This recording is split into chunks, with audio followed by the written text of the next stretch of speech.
have a unique story. The strongest, the biggest, the most important skill of an entrepreneur is to look like an idiot 1,000 times until you look like the smartest person in the room. What about gut feeling and intuition? First-time entrepreneurs, you'll make 1,000 mistakes. Very important. If you survive this messy journey, the valley of death, when you get here, you will succeed. Creator of business model canvas. Corporations don't know how to do this. Right? It's innovation theater. And all the money is not going to save them.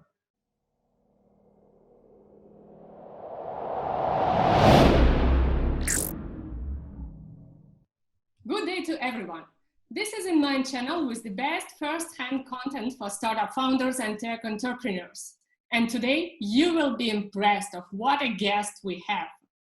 He is a Swiss business theorist, well known for his work on business modeling, author, speaker, consultant, entrepreneur, and creator of Business Model Canvas, the template which very shortly became the handbook for startup founders and businesses all over the world. So meet Alex Osterwalder. Hi, Alex.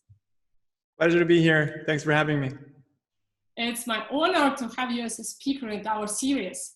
So Alex, my first question, given that we make this interview during the pandemic time, the lockdown and etc., can business model canvas be useful for the risk management in the startups and other businesses to find new ways, opportunities and solutions to overcome the difficult times? Yeah, so probably not for risk management, but what you want to keep in mind is that innovation is not just, or coming up with a new business model, is not just about technology or market opportunities. It's about creating better business models. So in the last book we just published called The Invincible Company, we have a whole pattern library of patterns that allow you to compete beyond product, beyond technology, beyond just services and price, right? Because if you don't figure out a better business model, it's probably going to be pretty hard to succeed, right? Because most founders, they think, oh, I need a great product. Great products is just normal nowadays. Now, who's going to buy a crappy product, right? So that's the starting point. But you need to figure out, how do you create a better business model around your market opportunity, around your product idea? And it's not just, an additional thing. It's the core. Today, the best companies, they compete on superior business models. So that's part of the answer. The other part of the answer in terms of risk management, that's the whole idea of the lean startup process. So let me actually draw something very quickly here on the screen. So, the whole idea of a startup or an innovation team is to go from idea to a real business, right? Something that can scale and can become a revenue machine. And depending on your ambitions, this could be a $10 million business, a $100 million business, or a multi-billion-dollar business. But traditionally, we write a business plan or a pitch deck and have these wonderful curves going up like this and say, oh, it's going to be a great idea. But this is just, a fantasy. And Steve Blank, the founder of the whole lean startup movement, likes to say, there's a fine line here between vision and hallucination. So don't believe your pitch deck. What you really want to do is understand that startup, entrepreneurship, innovation is a messy process, right? It's like this messy ups and downs. Then your customers say they don't want to pay the price for your product. And if you survive this messy journey, the valley of death, when you get here, you will succeed, right? But what's really important to understand is that when you start out with a new venture, you actually need to admit that risk and uncertainty is very high. You don't know if your idea is going to work. And of course, as a founder, you really believe it's going to work, but you don't know. You don't have proof. So your only task as an innovator or entrepreneur is actually to reduce risk and uncertainty, right? So how do you do that? Maybe first thing we could do here, an experiment, is how can I draw this? We talk to customers, right? We ask them, okay, when's the last time you bought a similar product? How much did you pay for that? So you start to learn, and probably you were wrong. So when you're wrong, you actually failed, but you failed cheaply. You didn't waste a lot of money building something. And the more you experiment, the more you will fail or succeed, and that's good. And that allows you to make more investments. And at one point, you know enough to scale the business. Now, how do the tools help here? So we came up with this business model canvas long time ago with Yves Pigneur, and the value proposition canvas a bit later on. The whole idea is that this is a tool, or these are tools that allow you to shape your idea, but immediately you need to admit you have no clue if it's going to work. So what you do is you test the underlying assumptions under this idea, under the business model canvas and value proposition canvas, to figure out if it could work. And you probably need to throw away your business model canvas and value proposition canvas 100 times until you get it right. So you don't draw a business plan, you make a business model canvas, then immediately test it and you adapt it, right? So the hard part in entrepreneurship and innovation is not the idea. So don't spend time, thinking about what's the perfect idea. The hard part is not to raise money. The hardest part in innovation and entrepreneurship is to adapt your idea and vision until you find a value proposition that customers care about and a business model that can scale. That sounds very trivial, but that's a process now that we're getting better and better at. And it's not something, I read 2-3 books, I get good at it. It's something that you learn over time, with experience. So first-time entrepreneurs, you'll make 1,000 mistakes, but that's okay, because the second time you'll do it better, right? So don't be discouraged by failure. Failure is part of the journey. That's amazing point. Thanks a lot for pointing it out. Very important. And I think that a lot of entrepreneurs who work with business model canvas, they are mistaken exactly at this point. They think that it is a kind of static exercise, which you do one time or maybe 3 times at the very beginning, and then you forget. And that is where some critics also comes from, because they speak about static canvas, which is not useful in the changing environment, but they forgot the main idea behind that it is a continuous exercise which goes every week, every month. You should return back and, as you said, throw away the old canvas and draw the new one.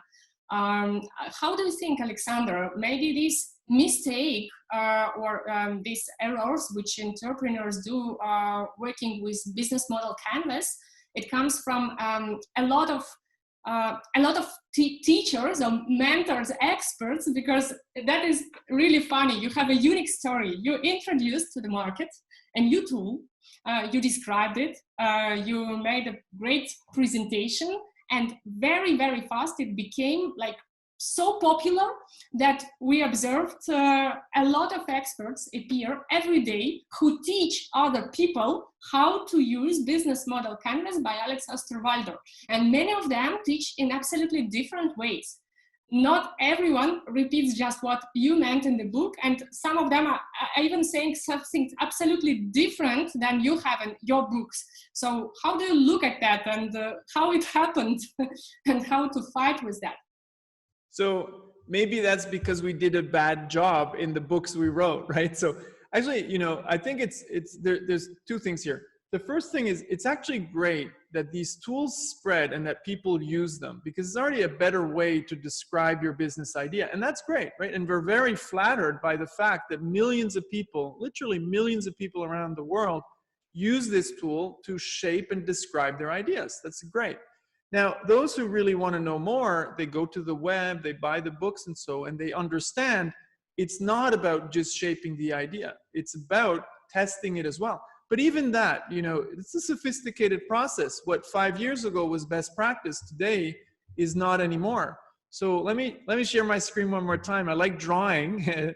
So let me see, the way this really works now, and we build on the work of Steve Blank, who launched the Lean Startup movement, and Eric Ries, who made that popular. In the entrepreneurial process, what we had just sketched out, that kind of messy process, there are 2 main things that you do, right, during that process. 2 main things. One is business design. That means coming up with the right or a good business model. So you ideate, you say, I have this great technology, a patent or an idea or a market opportunity. I ideate what the value proposition and business model could be. So you sketch that out. That's what we call a business prototype, okay? So you make your business prototype. And then, and here's already a big idea. Whoops. Here's already a big idea. You can actually assess if that business model on paper is good. Okay, does it have switching costs that locks in the customer? But you still have to admit that you don't know if it's going to work. That brings you into the second circle, that whole idea of testing. And this is where lean startup comes in. So you actually, first thing you do is you don't go right out and you test. You first hypothesize. Okay, like a scientist, you hypothesize and you ask, what are the most important ideas here? If this was my business model here at the middle, what are the most important things that need to be true for this business model to work? So I'm going to come up with a hypothesis. Let me give you an example. People are willing to pay $100 for my new subscription. Or, you know, people have that particular challenge that they're dealing with every day, this particular market segment. That's a hypothesis. You don't know if it's true, but that's a hypothesis you have. So afterwards you ask, okay, how could I test this hypothesis? You make an experiment, you test. A simple test is talking to customers. A more sophisticated experiment is to get them to sign up with their email, to make a pre-purchase. Maybe you put your product, you know, if you're writing books like me, you could put your book into a bookstore, maybe just a fake book, and see if people are picking it up, right? Maybe it's not even finished, but you can see if the title works, if the cover works. That's an experiment. From the experiment, you learn. And once you've learned, okay, nobody picked up the book. Maybe the title is wrong or the cover doesn't work. So you go back to the drawing board and you go through this cycle all the time, again and again and again. So it's these two things here that you focus on all the time: shaping your business model and testing. So back to your question, how do I feel about people not doing this process? That's okay. You need to start somewhere. But those who are really curious, those who want to be professional entrepreneurs or professional innovators and do the best they can, they will be curious enough to go and find the content, to go and find the books, to go and find the online courses, right? They will read Steve Blank's books. They will read Eric Ries's books. They will read our books. And then they will just start. Because, like any profession, you don't become a star overnight. Roger Federer, best tennis player in the world, coming from Switzerland, where I come from, he didn't wake up and all of a sudden he was a star. He has to practice a lot. Same in entrepreneurship. You need to learn how this works. How do I ideate? How do I prototype business models? How do I assess them? And then how do I come up with hypotheses and prioritize hypotheses? How do I test these things and how do I learn? Innovation and entrepreneurship is a profession now with a very clear process, with tools. It's not just, oh, I'm a crazy entrepreneur, I'm like a pirate, I'm gonna wing it. No, the great ones, they know how this works from a process perspective. And I would say the great teachers are also staying ahead of the curve. The best teachers are those who remain curious. They never believe they know. I don't know anything, right? I know a little bit more than some people, but I don't know enough. And so we always advance and advance and advance. And the moment where I'd say, okay, now we did quite some good work, is when all the big companies on the planet know how to innovate, when all the startups or startup entrepreneurs on the planet know how this process works and they figured it out. Then I could maybe sit back a little bit and say, okay, now we've done our work. But until we get people to that level, I think we're still failing, right? So we need to do more. And I hope that a lot of the people who teach this kind of stuff, who support and mentor entrepreneurs, they don't just draw on their experience. They actually learn this stuff. And the analogy I like to make is, think of this. If you go to the hospital and your surgeon says, oh, over the weekend I was at this workshop, I just heard a couple of other surgeons talk about this procedure. Let me try it out. You're going to go crazy, right? So this whole idea of mentorship, where you just get a couple of entrepreneurs to inspire you, and then you think because you listen to great entrepreneurs, now you're going to be a great entrepreneur, that's BS. It's a hard, difficult task, a profession that we can learn. It's not the creative genius, it's really a profession. Some are a little maybe better entrepreneurs than others, but at the end of the day, even the best, they use these tools and processes now. So I like to ask successful entrepreneurs, why do you use these tools now that we make? You've done it without our tools. And then they say, yeah, but it was suffering. I could have done it 5 times faster and I would have lost a lot less money until I'd get to success, right? So don't believe it's about creative genius. Everybody can learn this. Some will be better, some will be worse. Not everybody's a Roger Federer on the tennis court as much as you train, but you can get better at this by learning the process. And what was good enough 5 years ago is not state of the art anymore. You need to keep this growth mindset and continue to learn the process while you're doing it, right? Surgeons, they learn the theory, and then they practice in simulations, they practice on dead bodies, and then ultimately they practice on real ones. Same in entrepreneurship. It's an applied profession, like the medical profession, like accounting, etc. And regarding what you've just said, I can't miss one short question. How do you think, speaking about teachers, mentors, experts who teach other entrepreneurs how to succeed, can the teacher or mentor or speaker, should he be himself a successful entrepreneur? Is it obligatory condition to be a successful teacher, or not really? Because there are a lot of discussions on these exactly issues in different startup chats and forums. Yeah, and I think it's a legitimate question. You know, I think it's a completely different skill set. So if an entrepreneur has been successful or not doesn't mean he or she is going to be a good mentor or not. It's just like, you know, some of the best basketball coaches on the planet. I love basketball, and I'm watching this new, show of the last season of the Chicago Bulls. So some of the best basketball coaches were not some of the best players on the planet, right? Because it's a different skill set. Some of them were actually really good players. Some of them weren't. So there is no pattern there to say, no, you have to be a great successful entrepreneur so you can mentor. It's a different skill set. Will some great, entrepreneurs become great mentors? Yes. Will some great entrepreneurs be terrible mentors? Yes. So there is no pattern there. I would say no dogma.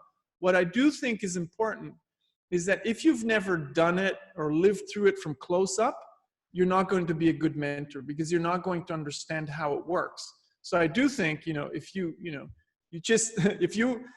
were a good business person, you're going to be a terrible startup mentor, because innovation and entrepreneurship is different from managing a business. That's number one. I think that's a pattern we can see. But, if you've dealt with innovation a lot as an investor, you've worked with 10 teams, you haven't done it, but you've been an investor, you've seen the failure, you've seen the team struggle, you will understand. So the experience matters, but not necessarily as a successful doer. Maybe you failed 50 times. Guess what? You're going to be a great mentor because you can talk about 50 ways of not doing it, right? And so it's a different profession. So I don't think you need to be a successful entrepreneur to be a successful mentor, but I do think there is value of those who've done it well to share that. But there's also an immense amount of value in entrepreneurs learning from those who failed. And that, if I take my journey as an entrepreneur, I didn't connect enough with other entrepreneurs to learn from their failures. Because we always like to look at the, aspirational success, but there's actually a lot to learn from the things you shouldn't do. So what young entrepreneurs do most is make mistakes they should never make. But if they had been in a startup as a team member first, if they had talked to 100 entrepreneurs to learn about their failures, not just the shining future, you would actually not make some of those mistakes. You'll always make mistakes, but you'll make less. And then the other thing is, when successful founders tell their story, they change the reality, right? They make it look a lot better.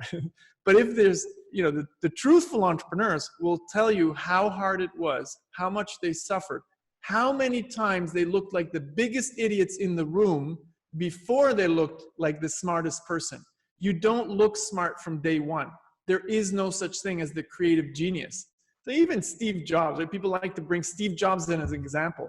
The number of times Steve Jobs failed, the number of times he was the biggest idiot in the room before he became an icon is unbelievable, right? So the strongest, the biggest, the most important skill of an entrepreneur is to look like an idiot 1,000 times until you look like the smartest person in the room. Yeah, Alex, I think that you are very often one of the smartest people in the room, honestly. I've heard a lot of your pitches, webinars, and keynotes, and in your example, you are a successful entrepreneur, you are a successful writer and mentor, because as far as I know, you teach a lot of entrepreneurs, not only startup entrepreneurs or tech entrepreneurs, but also you teach enterprises. You make special workshops for corporate customers, for big departments in big corporations. Do you have your own mentors or teachers? You bet. Hey, I have a lot of mentors and teachers. One of the entrepreneurs I learned a lot from is Steve Blank, right? Because before Steve Blank became a teacher, at Berkeley, Stanford, Columbia, he was an entrepreneur and helped build 7 companies, of which some really failed. And he has great stories to tell. And I was lucky enough to meet him early on, and then we put our work together.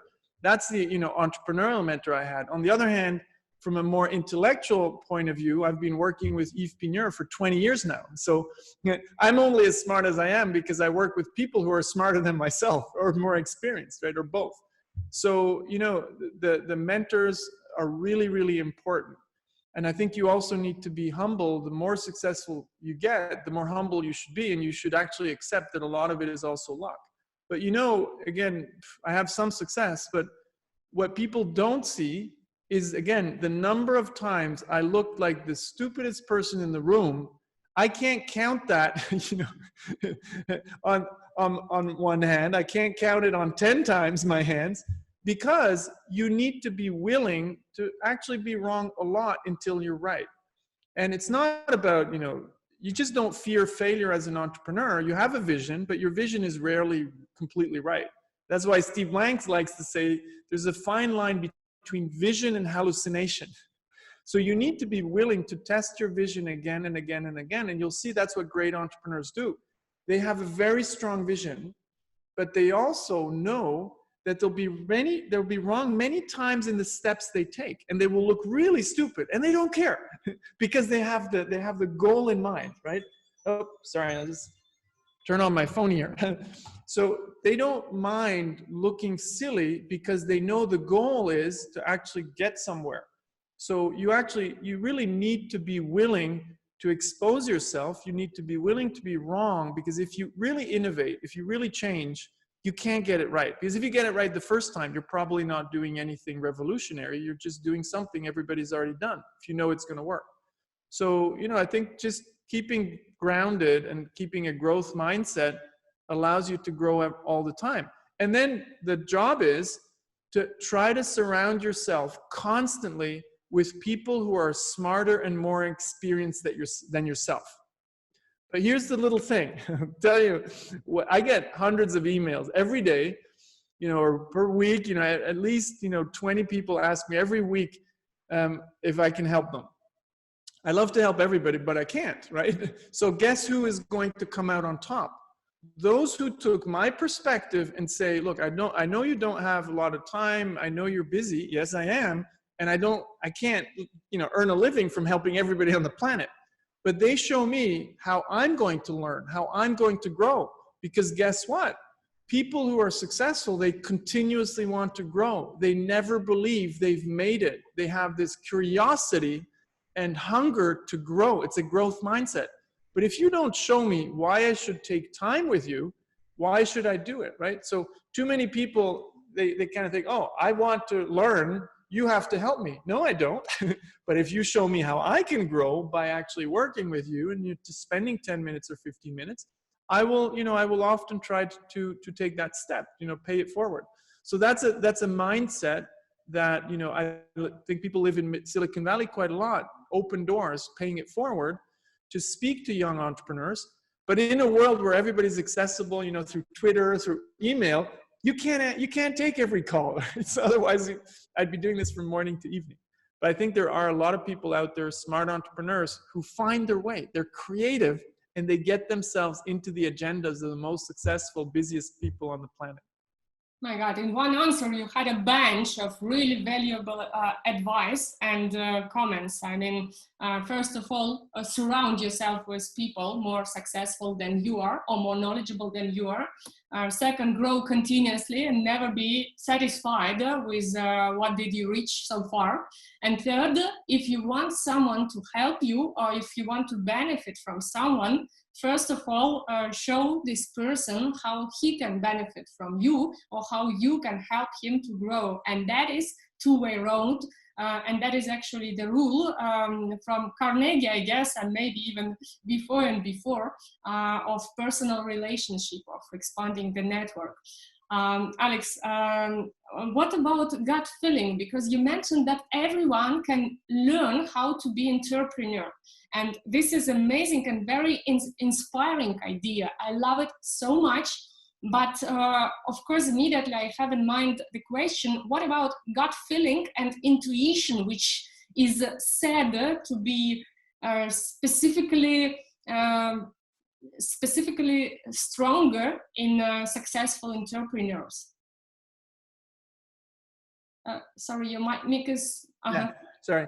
It's a fine line. So, you know, the best way to frame it is to say entrepreneurship is a combination between art and science. It's not 100% art, it's not 100% science, right? So you need a vision. Entrepreneurs are really good, they are inspiring, but they also really test their ideas. So just quickly, you know, if I can go back to my drawing, so here, you know, when you reduce risk and uncertainty here, let's see, get back to my pen. When you reduce risk and uncertainty here, you know, you might think, oh, it's a very scientific process. I can test everything and the reality is going to jump to my face. No, you will always have contradicting data, but you can start to see patterns based on the experiments you do. You can start to get a feel for what could work, not based on your gut feelings alone, but based on the evidence that you're seeing in the market. Now, you still need that vision, you still need that gut feeling to move in the right direction. But if you only use that, you only use the artistic mind, you're probably going to waste a lot of money, time, and energy. So don't do just that. Again, it's a combination between the artistic part, the creativity, the vision, and the scientific part is, you know, testing. It's not just one or the other, it's an and. So I think that's important to keep in mind. The other thing I'd keep in mind, you know, when I say everybody can learn it, you know, if I wanted to become a world-class tennis player, I probably wouldn't end up like Roger Federer. In my dreams, yes, but you know, it's not everybody can become a Roger Federer or Rafa Nadal, whoever you prefer, but you can get better at tennis, right? So there will always be some that will be better entrepreneurs, but you can get to a certain level. And then you just need to be very realistic, you know, is that what level can you actually achieve? And, you know, it sounds very sexy to be an entrepreneur. It's actually really tough. It's hardcore. So maybe, you know, if you don't want to be a full entrepreneur, you could become a corporate innovator where you have a salary, but you can do a very similar job. So I do think now, I work mainly with large companies, the biggest companies around the planet. Now we start to see companies who, you know, really create the ecosystem for innovators to thrive, and that might be a better environment for some. So you need to really understand yourself first to understand, should you be an entrepreneur out there in the wild, because that's very tough. It's the Wild West to a certain extent.